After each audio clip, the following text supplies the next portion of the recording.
Ooh, these are good. Ooh.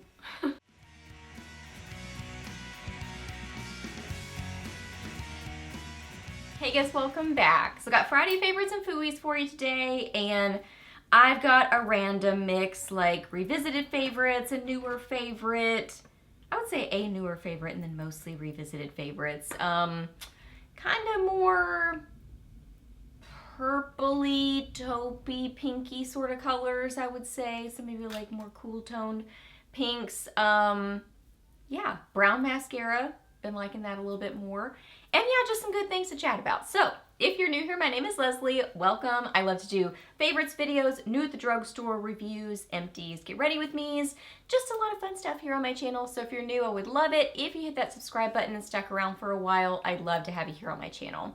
So yeah, we are chatting about Friday favorites, so let's get to it. Okay, so first off for eyes, I have been really enjoying both of these Urban Decay palettes. So this one is the Naked 3 Mini, and then this one is the Naked Skin palette. I would say mainly this one, I think. Let me look. Let me see which one. Yeah, mainly this one. So from the Naked 3 Mini, I've been using this one is the main one I've been using from this one. Like occasionally I would use this, but mostly just that blending shade. Like that's what I have in my crease. So those two from that palette.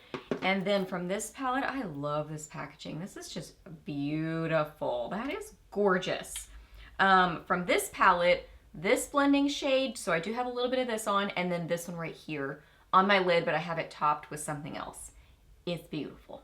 If you like taupey, pinky, kind of like dusty pink sort of colors, ooh, these are good. Ooh. I love them. They have a great formula.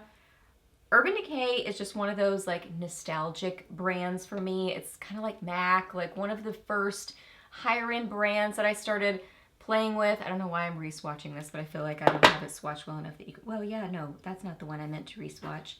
Hang on, I'm getting confused here. I'm gonna re-swatch this again because it's too pretty to not have a really good swatch. But yeah, it's just one of those nostalgic brands. It was one of the first higher end brands that I got into, and I've just always loved their stuff. I've always loved their shadows and their palettes, and they're just fun. They've got some fun makeup that's just good. So there's that. These are just, I mean, like go-tos for me kind of colors, except for this one. This one is kind of a lot more like cementy gray than I would normally reach for. So I don't like this by itself, for sure. I like it mixed in with those more like pinky neutrals like that one, or a little bit of warmth like that one. So I like to kind of pair that with it, but mixed with it, I like that sort of look. So yeah, I've got those on. They blend well. They're just good. So been loving those. This shadow is so beautiful. I have loved it ever since I got it. I forgot to remove my swatches, so they're just gonna stay there. The Moira Star Show Shadow Pot in 12 Checkmate. Now I did discover I keep them stored like that, which is probably not good, but it's so I can see the color from the top. Well, I went to open one day, like a different one, I don't know, maybe 2 weeks ago or something, and it was all in the lid. So I would say if you store it like this, probably not the best idea, but if you do like I do and store it that way, I would say kind of tap it. That's what I've been doing to kind of get it back down into the bottom, and then carefully remove the little stopper, and then all is well. Since I've been doing that, it seems to be going well. So this is a beautiful sparkly shadow. Oh my goodness, it catches the light so beautifully. So I have just a little bit of this right on the inner part of my lid, and I mean, I didn't apply it with any setting spray or anything, just a little tiny bit with my finger, just kind of barely tapped on.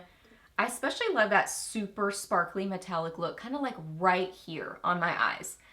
I don't know why, I feel like it just kind of brightens the eyes. I just love it. So there it is. It's got like more gray, purpley almost undertones to it. It's just so good. It's beautiful. I feel like it's a unique sort of color. It's still light catching because of that sparkle and metallic finish, but it's not really light. It's not icy or like champagne or something. It's got some depth to it, but still that good light catching sort of property to it. And you can apply it with a setting spray and really kick up that metallic finish, or just lightly apply it and kind of diffuse that sparkly finish. So it's got some good versatility. You can play with it in different ways. It's just so good. It's so beautiful. Y'all hear me talk about Moira makeup all the time because I just love it. And this is definitely, like, this product, the Shadow Pot, is definitely one of my favorite products from their line in general, but then this color is one of my favorites from the Shadow Pot line, but also their line in general. It's just good. The brown mascara is Too Faced Better Than Sex mascara in the brown shade. Love it. Love how vavoom this makes your lashes look. But something about the brown I think really like contrasts with my eye color, and I don't know, somehow just makes my eyes pop even more. I will say I top the edges of my lashes with a little bit of CoverGirl Clump Crusher mascara, just the very tips, because I do find that I get some smudging up on my eyelids with this, and the black too. A lot of mascaras do that for me. I mean, they just do. So that's not uncommon. I just kind of top it with a little bit of CoverGirl Clump Crusher. So there's a little bit of black mascara just on the ends of my lashes, but it's mainly this, especially right down at the bottom of my lashes. Something about it. Like, I love the vavoom look, but then the color also. Okay, for blush, two favorites. So I've already mentioned this one recently, but I've been liking pairing it with this. And I kind of like this sort of blush application technique. So this is L'Oreal True Match Super Blendable Blush in, it's Baby Blossom. Yeah, Baby Blossom. So this is a very light, soft pink. Like, it really, like, if I just first swatch it, it looks like it has no color. But it's just this very, you know, this is the line that has like the C12, N12, C34, whatever. So this is a very light, soft blush for a cool toned 1 and 2. I mean, anybody can wear it, but that's kind of like, I think, their general idea. So with this, I like to really apply quite a bit of this and really get it applied well and bring it even under my eyes a little bit, kind of all in this area, because I don't have to be light-handed with this on my skin tone. Like, I can really like apply quite a bit of it. And then I've been mixing in one of the NYX Buttermelt blushes in Getting Butta. Getting Butta. I love that name. These names are adorable. So this one is bright and pretty intensely pigmented. So for me, I have to be more light-handed with this. And like I've mentioned with these blushes already, I apply these very light-handed, and I just kind of barely touch with a fluffy brush and sort of like swipe, like whatever this motion would be, and then kind of buff it on just to really diffuse the product. I like that application. I find I get the best application using that kind of a technique versus like stippling. I don't find that they apply evenly when I do that. And of course, with this sort of like intense color, that's going to be too much for me. So I like to just barely buff this on, and mixing it with this, I'll even go back in with some of this over the top.